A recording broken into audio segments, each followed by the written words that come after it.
Welcome back to the Conscious Conversations podcast. In this episode, I bring Rina Trevi and we talk all about sacred sexuality, kink, Tantra. She is just an incredible human. She's originally from Russia and she came to America to follow the American dream. She obtained her MBA, she worked her way up the corporate ladder in finance, and that started to eat away at her soul, as most corporate jobs do these days.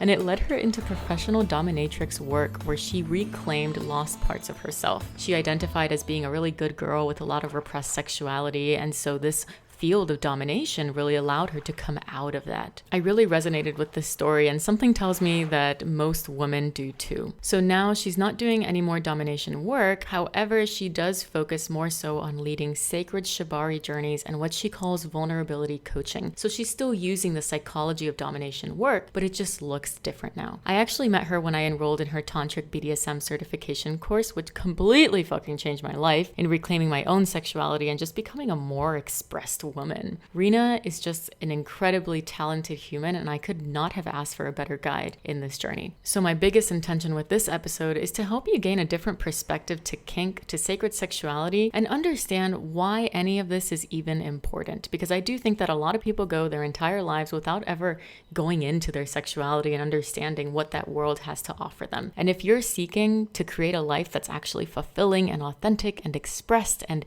just becoming a more magnetic version of you, this world is for you. And one last thing before we begin, I do have a discount code in the show notes. It's 10% off of Rina's course. So if by the end of this episode you're like, oh my God, I need this, head into the show notes and sign up. Or maybe don't sign up, but just kind of peruse and see what this world might have to offer you. All right, enjoy. Rina, welcome to the show. I'm really excited to talk with you. And I want to start off with this umbrella term of sacred sexuality, because I feel like it's the umbrella term of where so many other things can stem. So when we say the word sacred sexuality, what does that mean to you? Wow. I love how you start right away with a deeper question. No small talk. Let's go straight into quite my girl. I love it. So yeah, for me, sacred sexuality means depth and transcendence of looks, of statuses, of genders, of so many limitations we have as humans, and going deeper, going higher, flying all the way above and beyond. Thank you for that potent explanation. And then when we look at kink, something that I feel when kink is brought up, a lot of people have different connotations towards that. How would you define that? What is kink? Anything that's not normal, and normal can be perceived as something different depending on the culture. For someone, oral sex can be kink already because it's just something so deviating from their norm in their society, in their community, and for other people, it can be kink. So anything that is not practiced by majority. So it's very, very much subject to the individual and their culture and their environment. Yeah, that explanation takes a lot of prejudice out, which I appreciate. So where would you see the actual link between sacred sexuality and spirituality and kink? Like, what is that link? A holistic approach. It's taking us as humans as a whole, not just as a body and with desires, but actually approaching it from a very holistic view, from seeing ourselves as not only the identity psychologically, not only physical body, but also seeing the energies, the emotions, the spiritual sides of who we are, our past, our future, our conditioning, like everything is taken into consideration, and everything is welcome, everything is divine, everything is holy.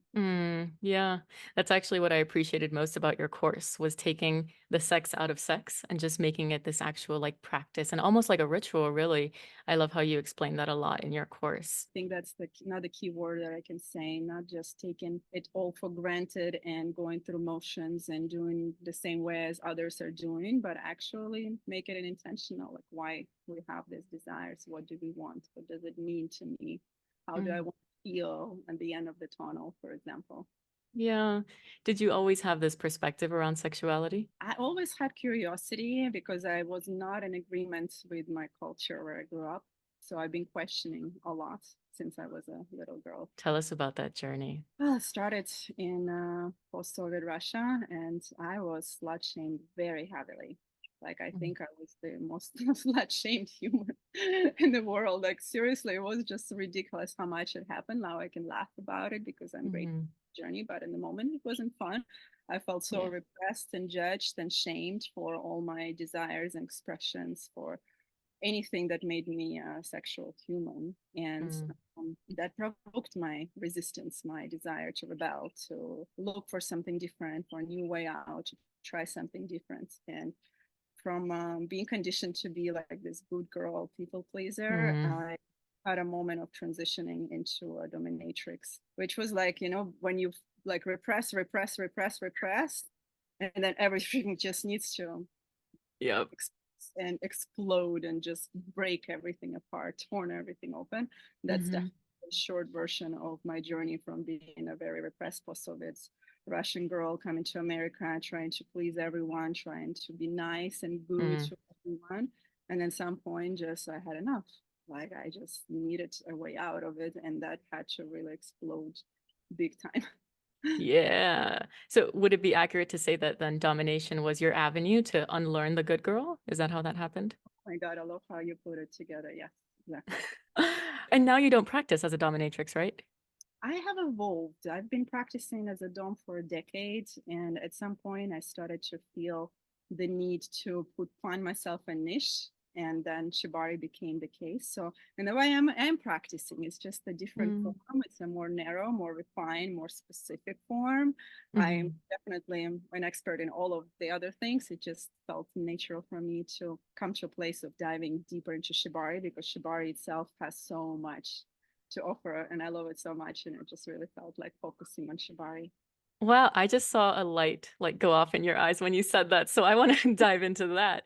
What is it about Shibari journeys that now lights you up so much? Oh, so many things. Like, first of all, the simplicity of because you don't need a whole suitcase of Mm. tools. You need to dress up in all this corsets and high heels and leather and latex. It's just as simple as that, just pulling this rope out of your purse and there you go, you can play with that. And that rope alone can take people into deeper states of consciousness because by being tied up, you can put so much meaning into that, so much intention. You can take someone on a journey just with one simple rope itself.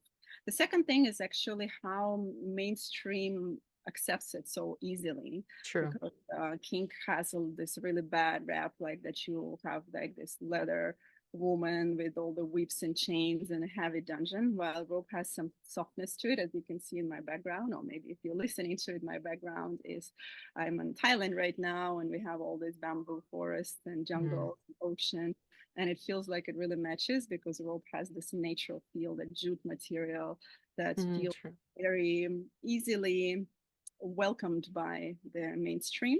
And women particularly love ropes. That's another thing that brought me to it because I was a bit tired of only working with men. And I really wanted to work with women, and women just love ropes. Women want to be tied up. So that's Yeah. a short answer, but there is a lot more to rope that meets the eye. It's just so much. Yeah. I mean, I one of my favorite parts from your course, your tantric BDSM course, was learning a few ties. And through doing that and tying other people up, I noticed, similar to what you're saying, women love being tied, but also men, I have noticed. I noticed that through Shibari, I see people, the people that I've tied, they just go into such a sacred space when they're in surrender and when they're just like so fully vulnerable, and obviously there's trust with the people that I've tied. I'm curious, what do you think that's about? What do you think ropes do that gives someone that avenue of like full surrender and presence? Yeah, you create a certain container where our nervous system tends to feel held and safe. It's like a big hug, you're just being embraced. And of course, it has to be done intentionally, right? With connection, breath. Attunement is the key, right? Attunement Mm. is that big hug, which creates that kind of cocoon experience that you're cocooned and held, and your mind turns off because it understands there is nothing to do anymore. Like we are in a doing mode. They're constantly scanning of surroundings. Like, what do I do next? What do I decide? What do I plan? Analyze, compare. In ropes, like there is no point of thinking, analyzing, doing something. You're not doing, you're just being. So it kind of brings you in that state of surrender where you go from doing into being, where you just Mm. exist and where you can feel your feelings, where you're not escaping from yourself anymore. So it's an ultimate guide into yourself. Yeah, an ultimate guide into vulnerability, which is now what you call your coaching, vulnerability coaching. I assume that had to do with your transition into Shibari. Yes, from being the dominatrix into Shibari, it felt like a appropriate title because being a dom is also being a vulnerability guide. It just feels more appropriate now for the audience that I'm working with, for more into self-discovery, for Mm, into meditation, spiritual journey, tantra, psychedelic explorations. These are the people I love working with, and vulnerability is the key. They don't. that is why I love what you do. Yeah. You also said a key word, which was Tantra. How does Tantra play into all of this? Yes, Tantra is the spiritual path where we are not denying the world, where we are bringing it all together. Tantra is a Sanskrit word that means woven together. So, one way to practice spiritual journey is to escape from the world, go into cave, deny money, deny power, deny sex. And that's been one of the traditions. And the other one is actually worshiping the Shakti, the nature itself, that Mm, all our sexual pursuits, all our power pursuits, all our abundance pursuits, it all can be done spiritually and consciously. So BDSM can also be part of your tantric journey, and that's what I love about it. You just need to practice it intentionally with a right understanding, with presence. It's all about a holistic approach to it. Why would you say that any of this is important? And my intention with asking that question is because I didn't know about the world of BDSM until like last year, like conscious BDSM. And I didn't notice how important it was until I stepped into it and I like opened Mhm. up like a flower and I was like, "Oh my God, like I've seen myself, I've felt myself, I've heard myself in ways that I didn't before." So why do you think that it's important for someone to go into like sexuality and look at it in a holistic way or to use kink in a conscious way? The short answer would be like if our sexuality is our like primal force, it's Hmm. who we are. We cannot separate ourselves, even if we don't actively have sex, we're still sexual beings. And it's just our nature is sexual. Hmm. And it's such a like fabric of existence itself. Like how can we exclude it from ourselves? Hmm. Might as well go there, might as well explore and expand your understanding that it's not about genital stimulations, it's about creativity, it's about artistry, it's about intimacy, vulnerability, connection, playfulness, emotions, energies. There's so much more than meets the eye. And for me personally, I believe that it's really such a disservice when we are not taught that sexuality Hmm. so much more, like how limited our understanding of sexuality is. Like most people just watch porn or think that it's all about I don't know, where I grew up, for example, sexuality was used to get what we want as women. Like we would seduce and get Hmm. from others, like we would use it to manipulate. So sexual force is already used in so many ways that we're just not conscious about it. It's there all the time, every day. We are sexual beings. We are constantly in that sexual flow. Even if we don't call it sex, it's still there. So I find it so important to understand it and honor it and treat it as something sacred because it's our nature. It's who we are. I love that explanation. It really, I think you said the word fabric, like it's a fabric of our existence. And when we don't tap into that, what do you think happens? Like if we don't utilize this force, if we go through our existence without ever going into that world. We either repress it and we become numb and kind of living dead, or the other side is that it starts to use us. It's becoming unconscious. We use it according to our conditioning, which may be to manipulate, which may be to get addicted to it and use it as a need to grasp something, grab love and approval. Like sexuality is so often used this way. We want to get Mm, love and approval and appreciation from others, also having this very superficial ideas that we are only sexy when we're young and pretty, for example, like we have to look a certain way to be sexual beings, we have to look a certain way to be loved, because there are so many very superficial ways of being sexual, like transactional energy, like performance and superficial image that we create for ourselves. It's happening all around, and it's really hard to step out from it because it's such a pressure in the society, especially for a woman, by the way. Well, for men as well. Men don't cry. Men has to always be mm, strong to be sexy. All these ideas for men as well, and for women specifically about like our comparing ourselves to one another, how our bodies has to look, how we have to perform, like how we have to look mm. in bedroom. So much misconception there, and it's really beautiful when we can enter the space where we can just drop all of that and enter the space of creativity and aliveness and joy and playfulness. Oh, yeah. It's almost like stepping into a vortex, I've realized, where you don't know what you don't know until you step into it and you're like, oh my God, I am a whole new person solely because I'm using sexual energy now. I'm so lucky that I discovered Tantra and sexuality in this island where I am right now in Copenhagen. I was 23 years old. I was completely ignorant about any of this. BDSM practices already existed in my life, but it was really superficial. I was just about like going through emotions and fulfilling people's fantasies.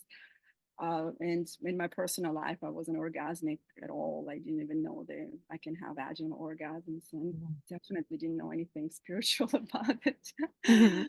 So when I came to this island, it was mind blowing. I discovered this tantric yoga school where we started to learn that actually our sexual energies in our life force is this is exactly what we're using to go up through our energy centers, through our chakras to expand ourselves and go into more transcendental realms. I Mhm. learned it exactly here in Thailand, and I feel extremely privileged. I feel like this was one of the luckiest things that really happened to me because Mm. I would have continued being ignorant. And now I feel really passionate to share this knowledge. I feel like it's very sacred. It's very impactful.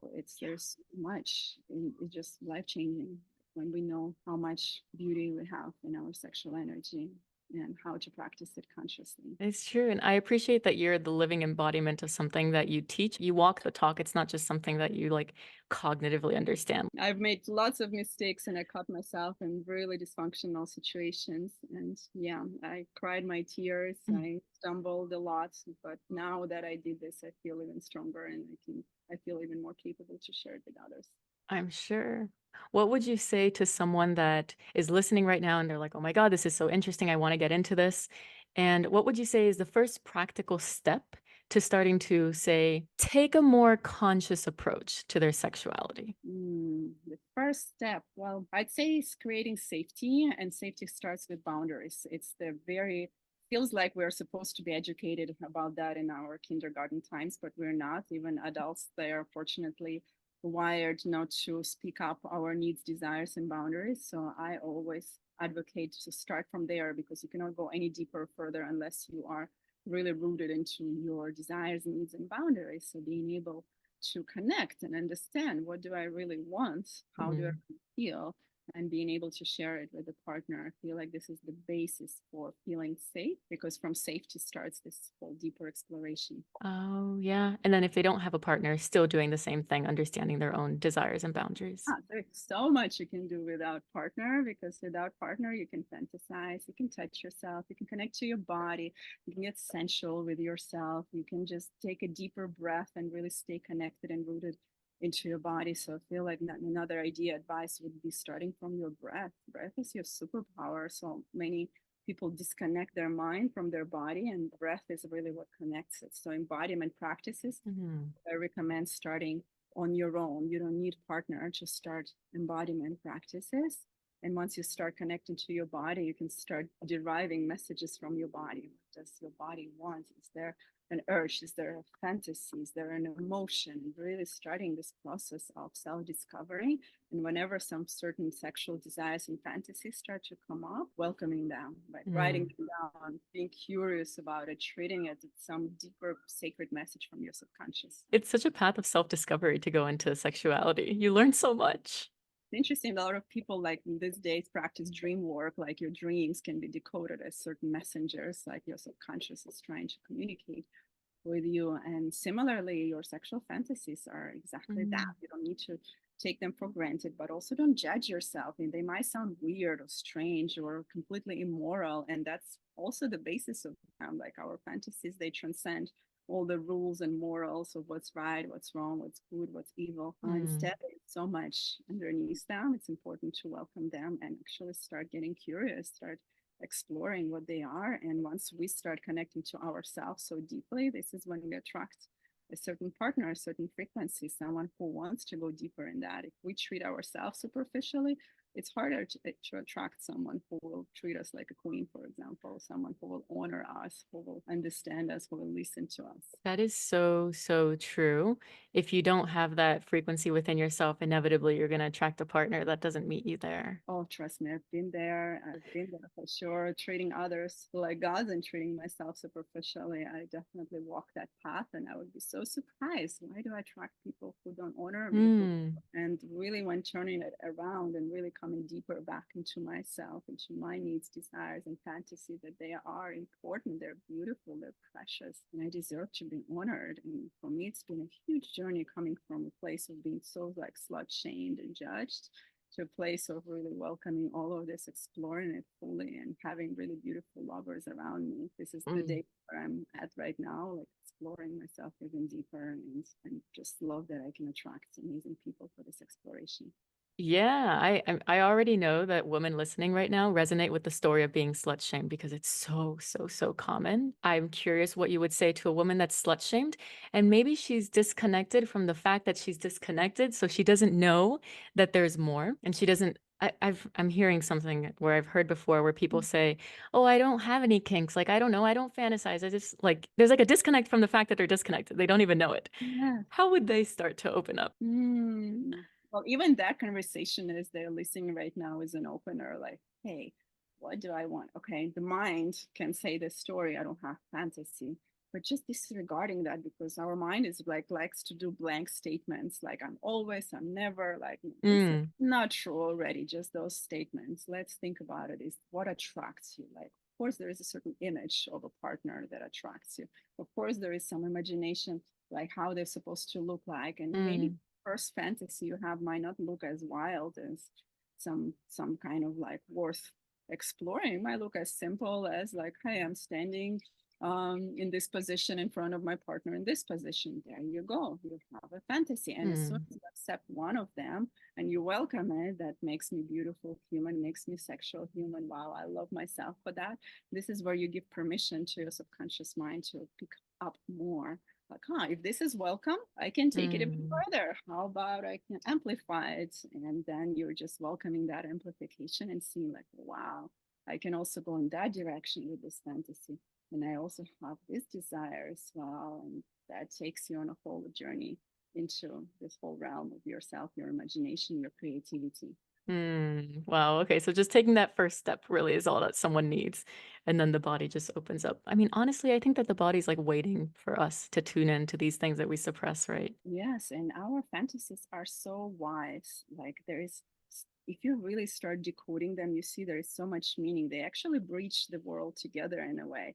For example, if we are fantasizing of something that is taboo and forbidden, this is our way that subconscious mind wants us to unite this together. Like there are some parts that we don't own, like Mm. a sadist in us, like this is bad girl, this is evil, this is horrible, like I'm not like this, I want to be a good yogi who does everything from my heart. So then we disown the part of us that wants to ravish someone or torture someone, and our fantasy goes exactly in that direction. And then you start fantasizing, what would I do to this person if I had 100% permission to do what I want? And then all this evil thoughts and ideas come, and it's so important to honor them because this is the breach of going from duality to non-duality. That's why I Mm. find there is so much spiritual meaning that's behind these fantasies, because I've been analyzing people's fantasies, my own fantasies for a while, and I'm always in oh, like wow, like I could not imagine it can be that beautiful that we can just unite it all together. Like everything I ever judged in my life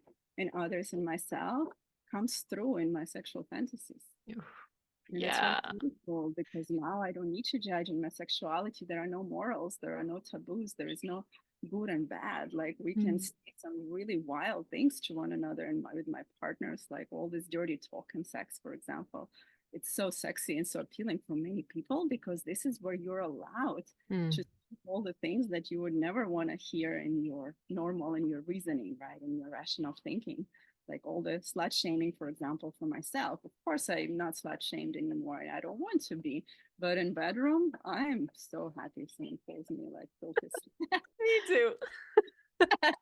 It's great. You reclaim it because you choose it in that Now moment. I'm choosing. Now I'm playing with it. Now it's fun. Now it's my game. Now it's my terms. Mm. Yeah, and it's almost like you associate it in your nervous system with pleasure.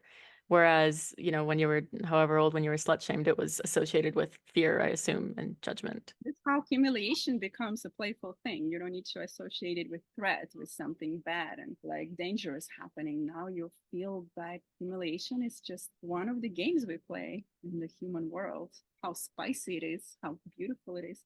But of course, you need safety for that. You do it only with the partner that you feel safe. And that's why my first recommendation is start creating safe space Hmm. for yourself and start creating healthy expressions for your boundaries and desires. I feel like you're naturally right now speaking into the therapeutic value of kink. My holistic approach includes therapy, but it's not only therapy, right? It's therapy and pleasure and meditation and emotional release and creativity and artistry. So that's the beauty of it. You don't need to choose only one way. But when you have a holistic approach, you have so many elements that are playing out. The word that comes to mind is that it's just like full spectrum. And if we can have a full spectrum in the bedroom, then I assume that you take that into your everyday life and you can just be more expressed, right? Be more yourself, how beautiful humans are when they're so alive, where they don't have this constant mask. Oof. Like even a good person mask, it gets so boring and annoying. Like we want to be all good, but at the same time, you know, if it's the only part of us that we show the world, something Oh my starts to feel God. like, it Yeah. doesn't sound true anymore. Yeah, and there's like no depth to that person that has like a one face, one there's a word for 2D. When they're 2D, there's like no depth and also there's no magnetism. I've noticed. Like you're extremely magnetic and I realize it's because it's as if you've dove into all sides of you, like the dark and the light. And I think that's what creates like this magnetism about you. Well, thanks for Yeah. noticing. And I definitely wish this magnetism for others. I'm attracted to people who have ownership of all sides of themselves and curiosity, and they're not just so strictly in the box of identity that I am this and this and this and this is who I am. But It's funny because I went into your course specifically wanting to go into that like full range, what I was saying, the full spectrum. So that was my journey and absolutely got that out of your course. So 10 out of 10 stars. And I'm curious, the vast majority of people that go into your course, what are they seeking? I know it's such a variety of people. Like sometimes they're couples and they just want to bring more variety and depth into their intimacy.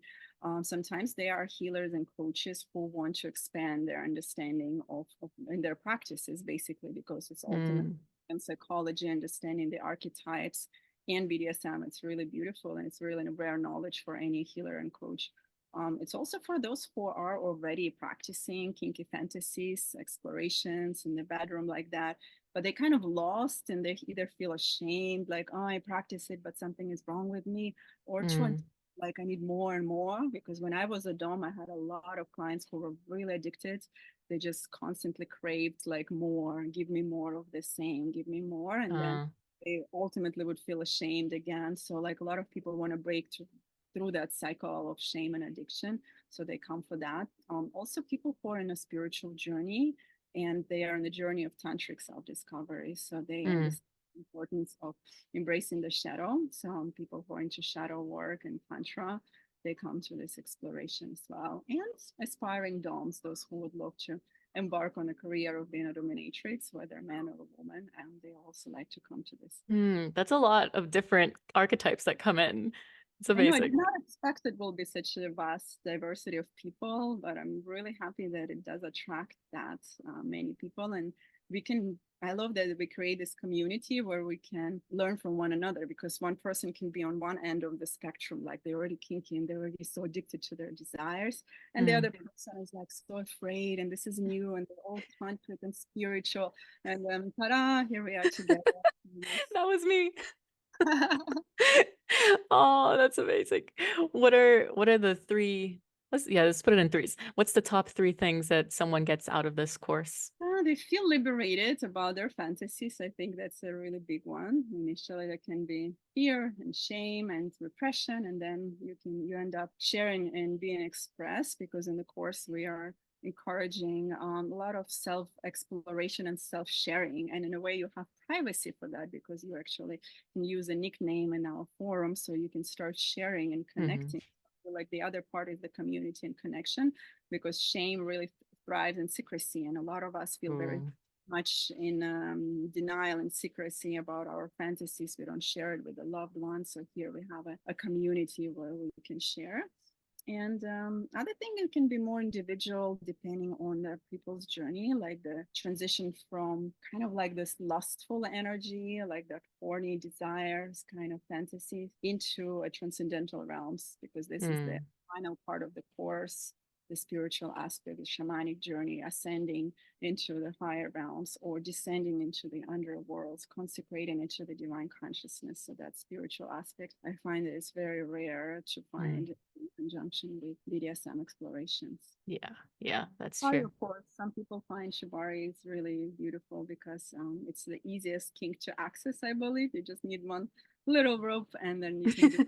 So I love to share that and teach the essence of Shibari in the very simple techniques. I don't like complicated Shibari. I really want to make it as easy, as accessible as possible. Oh yeah, you made it so easy and it was so fun to practice everything that I learned. Do you Thank you. get tied or were you tying others? I was tying, yeah. I noticed that I liked tying more than being tied, which is really Oh, interesting. But one thing I wanted to comment on though, before we wrap up with how people can find you is that the comment around being in a community with other people, that was so healing for me when I did your course, just hearing other people's experiences and seeing that other people sometimes had the same fantasy that I had, and that it was all anonymous online with a pseudonym. So that helped me feel like, oh, I can type in whatever I want, be seen in ways that no one's ever seen me. And yeah. that in and of itself. How beautiful is this? How isolated we are so often when it comes to something so intimate. I was a dom. I was so surprised that so many of my clients would share with me some fantasy they would never share with their Mm, wives, they would never share with their friends. And like I saw how isolating it is when you just need to hide yourself all the time and hide your truth. And for oof. some people, their fantasy is so big, so important. Like someone would have foot fetish and it's just huge. It takes so much desire and space in their psyche, and then they go home and they cannot share it because Mm. they're just afraid that their partner will divorce them and of some consequences of being shamed. And I really want to break that cycle. I want us to love ourselves, own ourselves, and bring more openness to the subject so we don't judge one another because we judge only things that we don't know, we don't understand. So imagine those two partners would come together to a course and one would learn like, wow, fantasies are healthy, they're beautiful, there's a lot of depth and meaning to it, and the other partner understands nothing is wrong with me for Mm. fantasies. I feel like there is a lot of healing in this self-acceptance. Yeah, a lot of liberation. And this quote always comes to mind, which is the way we do one thing is the way we do everything. And so the way that you teach people how to show up in their sexuality, like it helps every other aspect of life. So thank you. Thank you for showing me that. And thank you now for showing whoever's listening to all of this. So For bringing these beautiful questions. I'm surprised you asked me some really deep and meaningful ones. I love when it happens. yay. Well, where can people find you? How can they connect with you? Yeah, they can connect with me through my Instagram account. This is where I share the most daily, Rina_Trevi, and also my website, vulnerabilitycoaching.com, which encompasses all my offerings. And currently, online course is open for registration. We start on March 25th, and it's a 10-week container with lots of online material that I recorded all over the world. And we also Mm. have weekly Zoom meetings where we actually get some fresh lectures and chat and connection with one another. Perfect. I cannot stress this course enough. So I'm going to put all of the details in the show notes. Thank you so much, Rena. And I'll see you next time.